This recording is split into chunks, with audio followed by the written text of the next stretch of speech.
क्या राहुल गांधी हो गए हैं लव जिहाद का शिकार?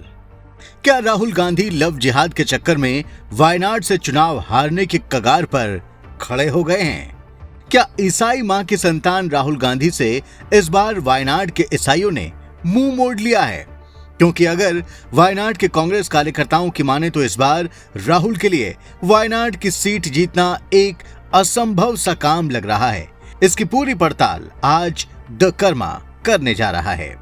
अब अगर वायनाड की लोकसभा सीट को देखें तो वहां कुल वोटर्स में से 45% वोटर्स मुस्लिम हैं और लगभग 40% वोटर्स हिंदू धर्म को मानते हैं। वहीं लगभग 13% के करीब ईसाई मतदाताओं की संख्या मानी जाती है। वायनाड की सीट में 3 जिले आते हैं, मामल्लपुरम, कोझिकोडे और वायनाड। मामल्लपुरम में मुस्लिमों की आबादी जहां 70% है, वहीं कोझिकोडे में 40% के करीब मुस्लिम बसते हैं। और वायनाड की अगर हम बात करें तो वहां की कुल आबादी में मुस्लिमों का प्रतिशत 28 के करीब है। अगर हम हिंदुओं की बात करें तो हिंदू भले ही मामल्लपुरम में 27% हों, लेकिन कोझिकोडे और वायनाड में हिंदुओं की आबादी मुसलमानों से काफी ज्यादा है। कोझिकोडे में हिंदू जहां 56% हैं, वहीं वायनाड में भी वो 50% हैं। लेकिन असली समस्या राहुल को हिंदू मतदाताओं से नहीं बल्कि ईसाई मतदाताओं से है, जो मामल्लपुरम में तो सिर्फ 2% और कोझिकोडे में सिर्फ 4.5% रह गए हैं। लेकिन वायनाड में उनकी आबादी 28% के करीब है, जो अगर हिंदुओं के साथ खड़े हो जाएं तो कुल आबादी के लगभग 80% के करीब हो जाते हैं। और कोझिकोडे में हिंदू और ईसाई एक साथ मिलकर 60% के करीब बैठते हैं। अब राहुल के लिए ईसाई और हिंदुओं का गठजोड़ क्यों चिंता का सबब है, उसकी वजह बताने से पहले हम आपको राहुल गांधी के मुस्लिम मतदाताओं में आई दरार के बारे में बता दें। साल 2019 के चुनाव में राहुल गांधी के साथ ऑल इंडिया मुस्लिम लीग बढ़ चढ़कर खड़ी थी। उसे ये लग रहा था कि राहुल बस यहाँ एक बार पार्टी मनाने के लिए आए हैं और 5 साल बाद वो वापस अमेठी लौट जाएंगे। लेकिन राहुल ने जब अमेठी पर सस्पेंस कायम रख वायनाड को चुनने का फैसला किया तो मुस्लिम लीग की सारी उम्मीदों पर पानी फिर गया, क्योंकि उन्होंने साल 2019 के चुनाव में राहुल की मदद करने के नाम पर इस बार वायनाड की सीट खुद के लिए मांग ली थी। लेकिन राहुल गांधी को देश की ये इकलौती सेफ सीट लग रही थी, इसलिए कांग्रेस ने मुस्लिम लीग की इस मांग को ठुकरा दिया। इधर मुस्लिम लीग पर केरल का वामपंथी गठबंधन भी काफी दिनों से डोरे डाल रहा था और मुस्लिम लीग के नेताओं के साथ कई मौकों पर वो सहमत नजर आया।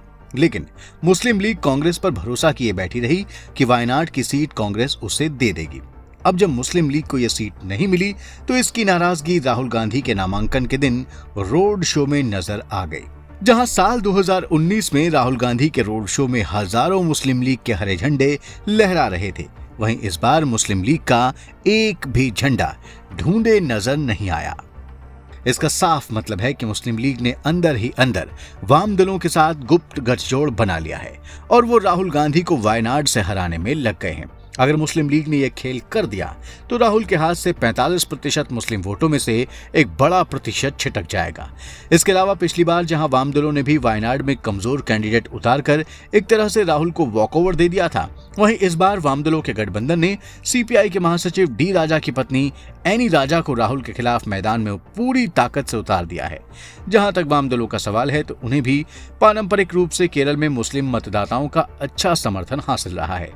तो एक तो मुस्लिम लीग की नाराजगी और दूसरे एनी राजा की एंट्री से राहुल के मुस्लिम वोटों में एक बड़ी सेंधमारी तय हो गई है।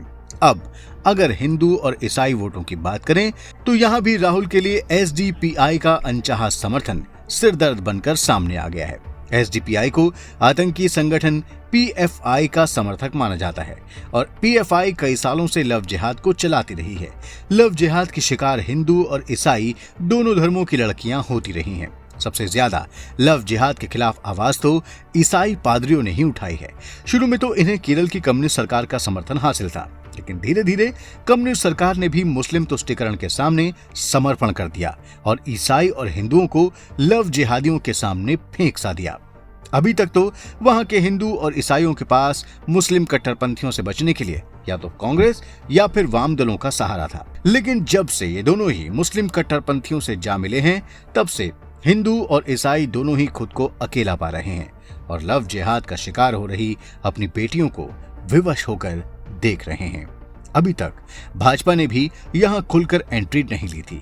बीजेपी ने 2019 के चुनाव में राहुल के सामने अपना कोई प्रत्याशी खड़ा नहीं किया था।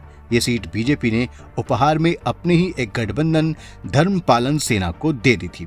लेकिन इस बार बीजेपी ने वहां के सुरेंद्रन जैसा सशक्त उम्मीदवार उतार दिया है। के सुरेंद्रन बीजेपी के प्रदेश अध्यक्ष भी हैं और हिंदुओं के हितों के लिए सबरीमाला आंदोलन में सक्रिय भी रह चुके हैं।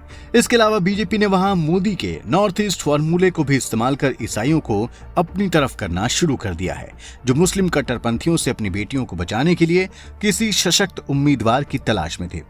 मोदी के नॉर्थ ईस्ट फॉर्मूले की तरह ईसाई बहुल राज्यों जैसे त्रिपुरा, मिजोरम, नागालैंड के बीजेपी कार्यकर्ताओं ने वायनाड पहुंचकर वहां कैंप कर दिया है और अपने ईसाई भाइयों को ये समझाने में सफल हो गए हैं कि मोदी ने नॉर्थ ईस्ट के ईसाइयों के कल्याण के लिए कितने बड़े बड़े काम किए हैं।